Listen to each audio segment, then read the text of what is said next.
Hi guys, आप लोगों का स्वागत है। आज हम बजटिंग चैप्टर करेंगे। ये कॉस्टिंग का पार्ट है। बजटिंग या बजटरी कंट्रोल भी बोला जाता है इस चैप्टर को।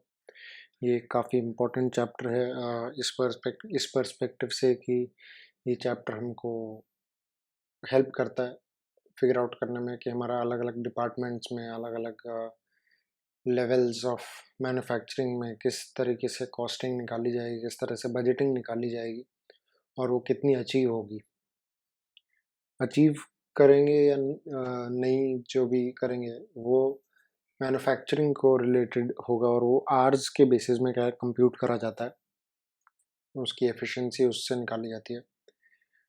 वैसे तो जो मैं स्टार्टिंग के इस चैप्टर में जो दो टॉपिक लूँगा वो प्राइमरली इस चैप्टर का पार्ट फॉर्म नहीं करते हैं, वो दूसरे चैप्टर का पार्ट फॉर्म करते हैं, बट उनका इस चैप्टर से काफ़ी क्लोज इंटीग्रेशन है क्योंकि ये प्योरली ऐसे टॉपिक्स हैं जो डायरेक्टली एमसीक्यू फॉर्मेट में पूछे जा सकते हैं। भले ही आपको पता भी नहीं चलेगा कि ये चैप्टर का शायद पार्ट नहीं है, बट उसके बावजूद इनका चैप्टर से इतना हैवी कोरिलेशन होता है कि कई बार इसका पेपर में क्वेश्चन आ जाता है।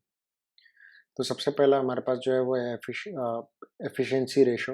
एफिशिएंसी रेशो कहता है स्टैंडर्ड आवर्स। अच्छा, ये स्टैंडर्ड मैं यहाँ पे जो भी लूँगा, स्टैंडर्ड आवर, एक्चुअल आवर और बजटेड आवर, तीन चीज़ें हैं।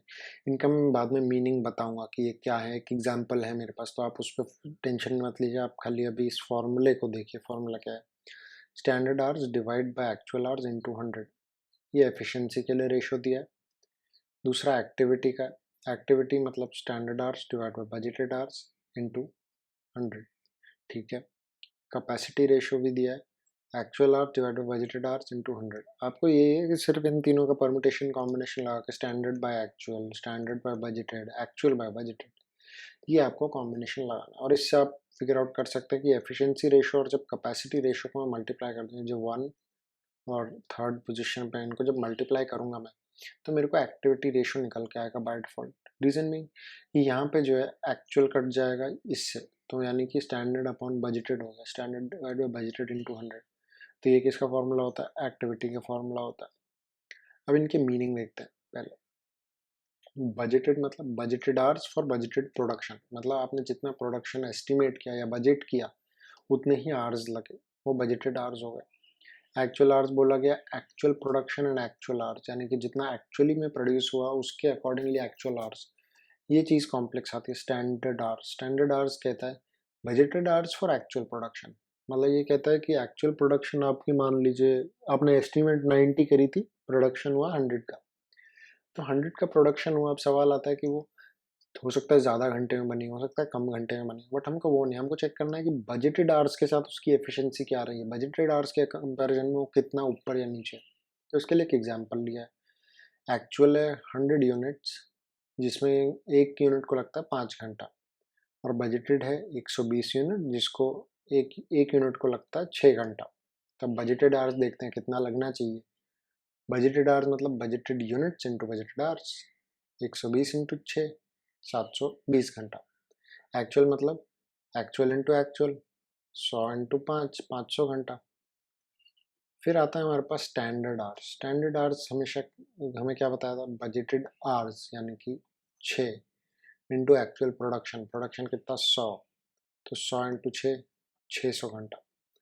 तो ये जो मैंने बोला, ये पहले दो टॉपिक जो है हमारा, कंप्यूटेशन ऑफ रेशियोज जो है और एक ये जो मीनिंग है ऑफ वेरियस टर्म्स है, ये प्राइमरली इस चैप्टर का पार्ट फॉर्म नहीं करता, बट इसका काफ़ी ज़्यादा रेलेवेंस है इस चैप्टर से, क्योंकि ये एमसीक्यू काफ़ी इजीली फॉर्म कर जाता है। कभी पूछ लिया जाएगा आपके स्टैंडर्ड आवर्स कितने हैं या बजटेड आवर्स कितने हैं। अब आप बजटेड और एक्चुअल एक बार चलिए तुक्के में ही सही आप कैलकुलेट कर सकते हैं कि बजटेड इंटू बजटेड हो गया, एक्चुअल इंटू एक्चुअल हो गया, बट स्टैंडर्ड आवर आ गया आपके पास तो बजटेड इंटू एक्चुअल करना है, वहाँ पे ये ध्यान रखना होगा।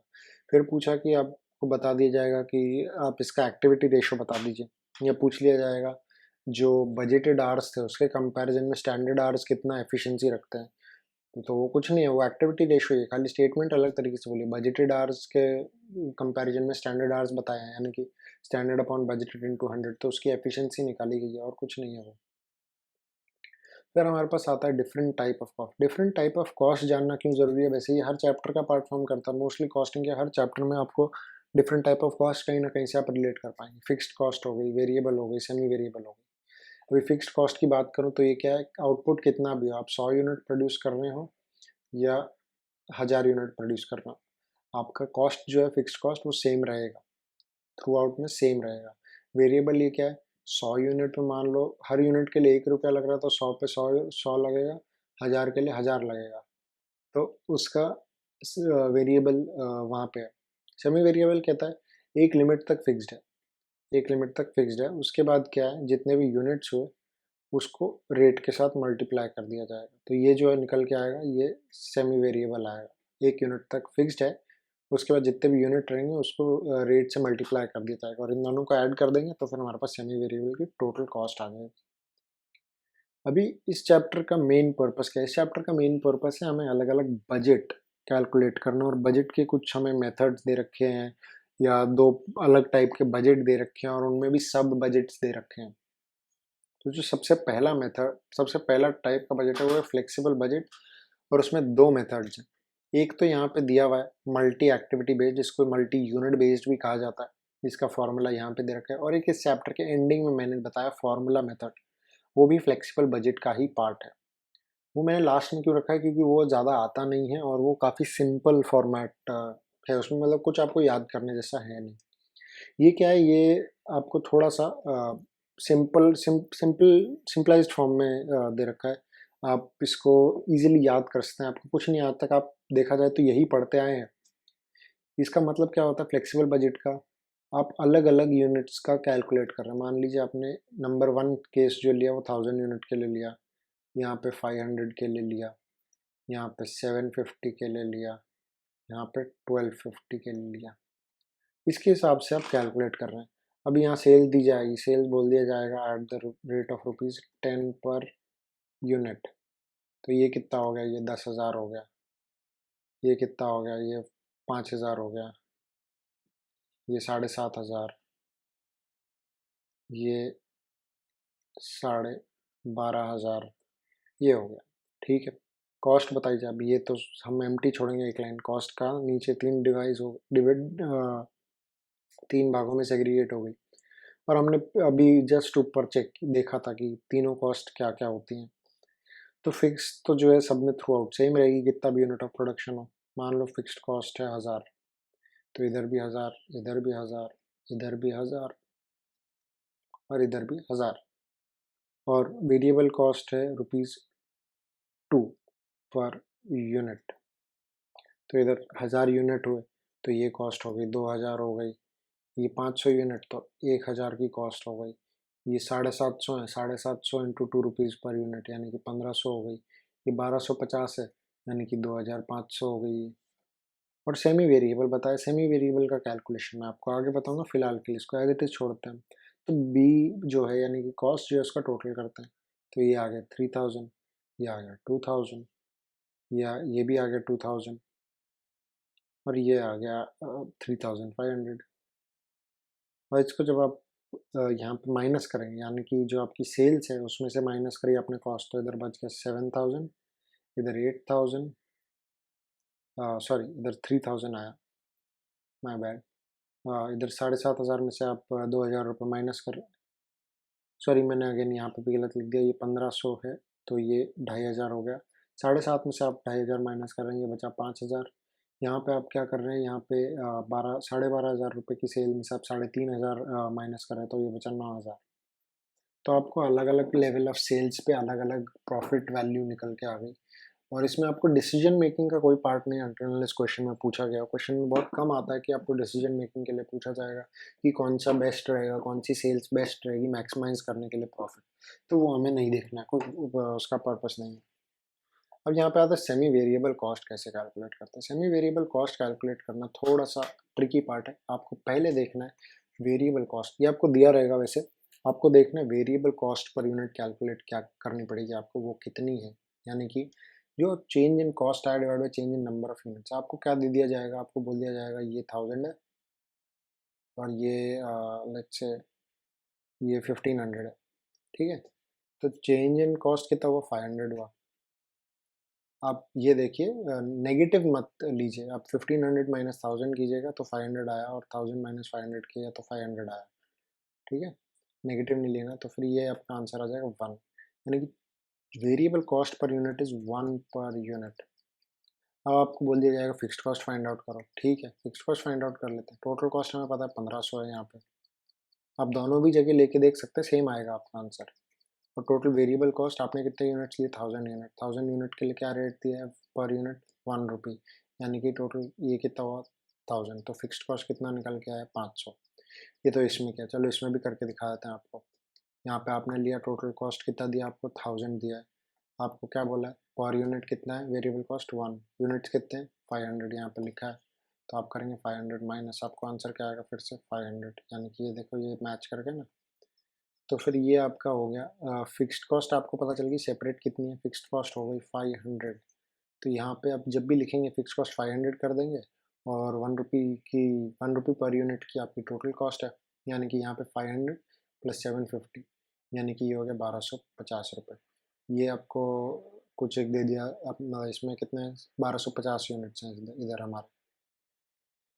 तो ये 1250 यूनिट जो है आप इसमें पर यूनिट एक रुपया का चार्ज लगाएंगे, और 500 फिक्स कॉस्ट, यानी कि 1750 रुपये। अब आप इस टेबल को टैली करने बैठेंगे, आपका आंसर कुछ और आएगा यहाँ पे, क्योंकि मैंने यहाँ पे ओरिजिनल फिक्स्ड कॉस्ट कंसिडर नहीं करी थी, जो कि अब करी जा सकती है।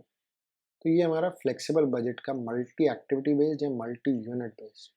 मल्टी एक्टिविटी कैसे हो सकता है कि ये लोग आप खाली यहाँ पे जैसे अलग अलग ऑप्शन दिए, मैंने यहाँ पे बोला 1000, 500, 750 अलग अलग यूनिट्स है। यहाँ पे आपको दे दिया जाएगा product X, product Y, product Z, product C, ये आपको दे दिया जाएगा। तो ये हुआ मल्टी एक्टिविटी और ये हुआ मल्टी यूनिट बेस्ड। ये आपको ध्यान रखना है, दोनों में कुछ फ़र्क नहीं है, दोनों एग्जैक्टली सेम है, खाली आपके प्रोडक्ट या एक ही यूनिट के अलग अलग ऑप्शंस जो है वो डिफर कर जाते हैं। फिर हमारे पास आता है फंक्शनल बजट, और फंक्शनल बजट में कई सारे अलग अलग टाइप के बजट हैं, मैं आपको सारे नहीं करवाऊंगा, मैं सिर्फ आपको जो 4 इंपॉर्टेंट है हमारे पास, 1, 2, 3 और 4 ये करवाऊंगा। बाकी मैं आपको रीड करवाता हूँ। सेल्स बजट हो गया हमारे पास, selling and distribution cost budget हो गया, प्रोडक्शन बजट हो गया, प्रोडक्शन कॉस्ट बजट हो गया, परचेज बजट हो गया, cash budget, plant utilisation budget, capital expenditure budget, और एक जो है ये मिसलेनियस है, यानी कि डिपार्टमेंट बजट। हर डिपार्टमेंट का भी अलग बन सकता है, जिसमें मैं 4 करवाने वाला हूँ आपको। Product budget, purchase budget, production cost budget, plant utilisation budget. तो सबसे पहले बताता हूँ प्रोडक्शन बजट।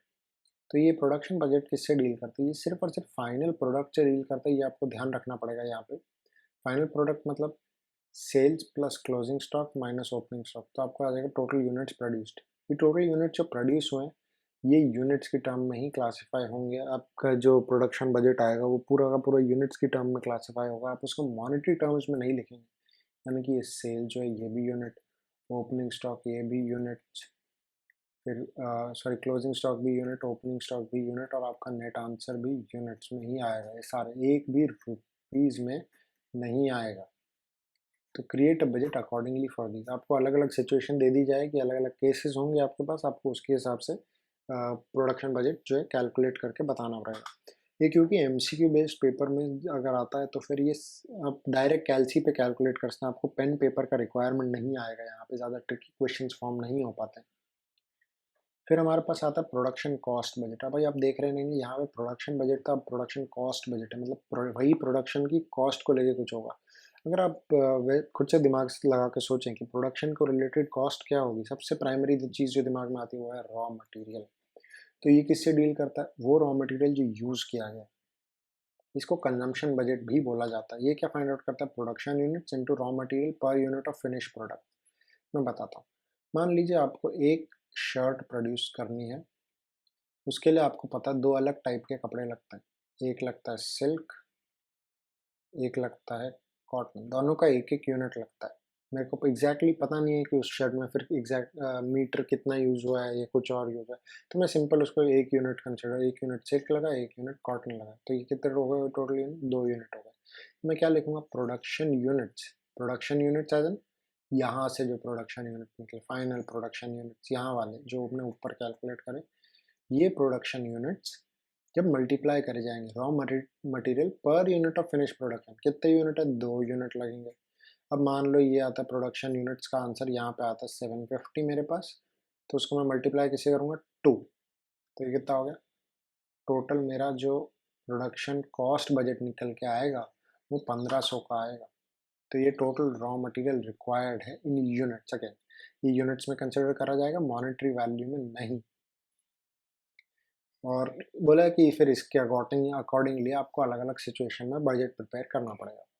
फिर हमारे पास आता है परचेज बजट। परचेज बजट एक इंपॉर्टेंट पार्ट फॉर्म करता है, क्योंकि ये इकलौता बजट है जो मॉनेटरी वैल्यू में भी पार्ट फॉर्म कर सकता है। ये हमारे इस क्वेश्चन में मॉनेटरी वैल्यू में भी कैलकुलेट किया जा सकता है।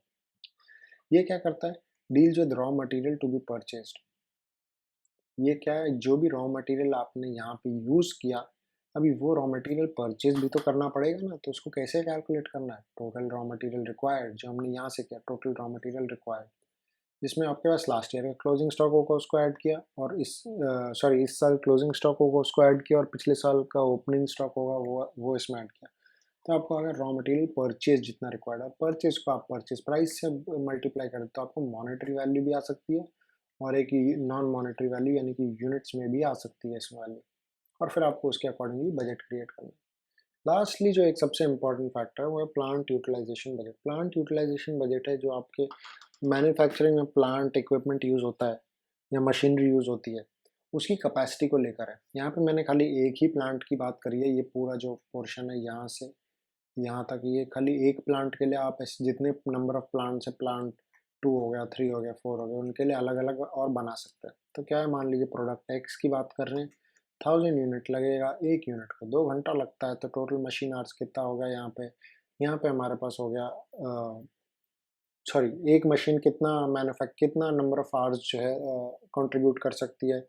मान लीजिए प्लांट 1 की मशीन जो है खाली 500 आवर्स मैक्सिमम कंट्रीब्यूट कर सकती है, तो आपको टोटल मशीन प्लांट 1 जैसी कितनी लगेंगी, 4 मशीन जैसी लगेंगी आपको। ये होता है प्लांट यूटिलाइजेशन बजट। यानी कि ये 1000 इंटू 2 कितना हुआ, 2000, ये 500 देता है, तो 2000 divide by 500 is equal to 4।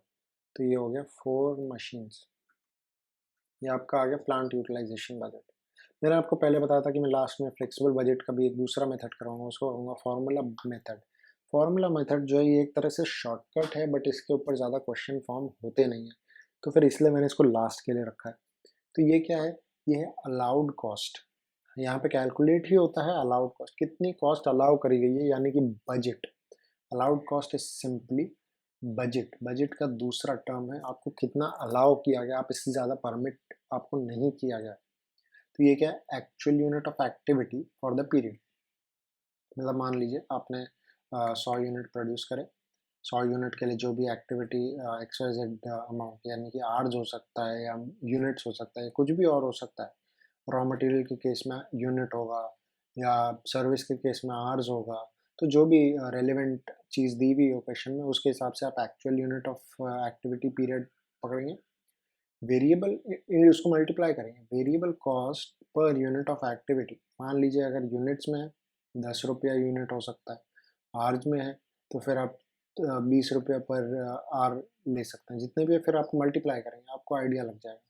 इनको आप मल्टीप्लाई किया और फिर जो भी आपकी फिक्स्ड कॉस्ट है उसमें वो ऐड कर दी, तो ये क्या होगा, आपको एक अलाउड बजट, अलाउड कॉस्ट दे देगा। मैं आपको इसका एग्जांपल देता हूँ, इसको एक बार हम इरेज करते हैं और फिर मैं आपको एक एग्जांपल बताता हूँ, जिससे आपको क्लियर अंडरस्टैंडिंग होगी कि ये फॉर्मूला बोलना क्या चाहता है। हमको फाइंड आउट ही करना है अलाउड कॉस्ट, ठीक है। तो इसमें हमको सिचुएशन क्या दी हुई है कि हमको 1000 यूनिट्स प्रोड्यूस करना है। हर यूनिट के लिए हमको जो है 2 यूनिट्स ऑफ रॉ मटेरियल लगता है, 2 यूनिट्स ऑफ रॉ मटेरियल लगता है, और 1 यूनिट ऑफ रॉ मटेरियल जो है वो आता है ₹100 का, ठीक है। 1 यूनिट जो 100 का आता है। उसके बाद हमें ये भी दिया है कि हमारी 10,000 की फिक्स्ड कॉस्ट है, 10,000 की फिक्स्ड कॉस्ट। तो अब हमको कैलकुलेट करना है, कैलकुलेट करते हैं, चलिए। 1000 यूनिट्स और एक के लिए कितना दिया है, 2, तो इसको एक ब्रैकेट में रखा। फिर बोला इसको भी मल्टीप्लाई करना है किससे, इसके प्राइस से, यानी कि वेरिएबल कॉस्ट। वेरिएबल कॉस्ट हमारे को दी है 100, ये 100 पर यूनिट दिया है, तो इसको एक ब्रैकेट में डाला। फिर इसमें बोला फिक्स्ड कॉस्ट ऐड करने, तो वो भी ऐड करते हैं। 10,000 की फिक्स्ड कॉस्ट है, तो इसको मल्टीप्लाई किया, हमारे पास आया 2,000। इसको 100 से मल्टीप्लाई करना है, ब्रैकेट प्लस 10,000 आया, तो ये कितना हुआ, ये 2 लाख हुआ। फिर यहाँ पे 10,000 आया, तो ये कितना हुआ, 2.1 लाख। ये हमारी जो टोटल कॉस्ट हो गई, 2 लाख प्लस 10,000, 2.1 लाख, या 2,10,000 की हमारी टोटल कॉस्ट हो गई। ये फ्लेक्सिबल बजट का फॉर्मूला मेथड है, ये काफ़ी इजी है। इसके ऊपर क्वेश्चन ज़्यादा फॉर्म नहीं होते हैं, ज़्यादा कॉम्प्लेक्स क्वेश्चंस फॉर्म नहीं होते हैं। क्या होगा, मैक्सिमम आपको इसमें से कोई एक चीज़ मिसिंग होगी। मान लीजिए ये 100 नहीं दिया, तो 100 की जगह आप लिखेंगे x, पर आपको दूसरी चीज़ क्या दे दिया, ये दे दिया 2,10,000, यहाँ पे दे देंगे। तो बस आपको x के लिए सॉल्व करना है। आप इसको उधर लेके गए, यहाँ पे आपको 2 लाख का वैल्यू आया, फिर उसको डिवाइड कर देंगे 2,000 से, 2 लाख डिवाइड किया 2,000 से, आपको आ गया वैल्यू 100। ईजी है। आपको कॉम्प्लेक्सिटी कुछ इसमें फॉर्म हो ही नहीं सकती है फार्मूला मेथड में। और बाकी के जो अलग अलग चार्ट, अलग अलग बजट्स हैं फंक्शनल बजट के अंदर, यानी कि सेल्स बजट हो गया, या कैपिटल एक्सपेंडिचर या कैश बजट हो गया, तो ये इनका ज़्यादा कोई लॉजिक नहीं है। सिंपल आपको क्या करना है, जितनी, अगर मान लीजिए सेल्स बजट की बात करूँ, नंबर ऑफ यूनिट्स सोल्ड को मल्टीप्लाई करना है प्राइस से, आपको सेल्स आ गए।